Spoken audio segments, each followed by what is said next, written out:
Okay, another note on clearancing, even when you're taking this off of the backside here and you're cutting it so it's not hitting the webbing anywhere here, you're always going to be hitting a high point. So you'll grind it down, and then when you put this here, you might be hitting here, so you grind that down.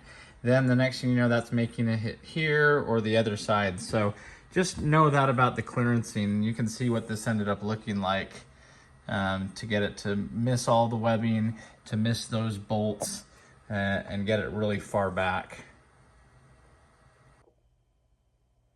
Okay, so here's what the notching looked like when it was all said and done. Now, first of all, this dampener, as you can see, we had to even notch it more. So rather than grind it all down, in the end, we just had this removed. Now you can put this piece on and off of the car with the transmission installed, so that makes it nice to at least do that if you have to. But we had to go down even deeper.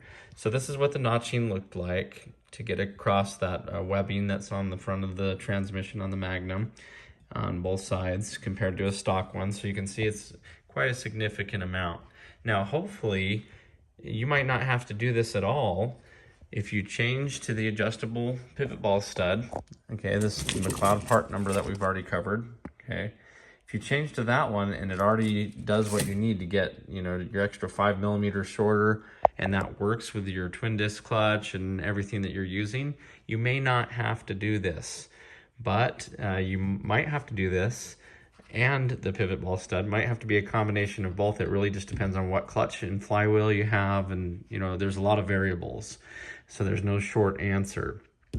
But again, you can try notching this one out and have it removed, but it is nice to have this dampener to give it a little bit more structural integrity. You don't want this clutch fork bending or twisting.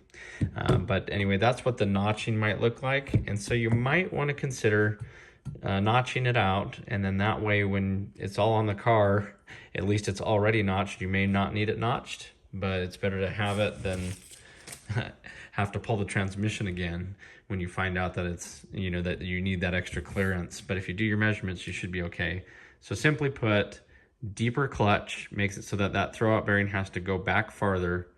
And with that said, it has to be with the shortening of the pivot ball stud and or notching that clutch fork to get that throwout bearing back, so you're not already smacking your throwout bearing against the diaphragm fingers as you're trying to put the clutch in.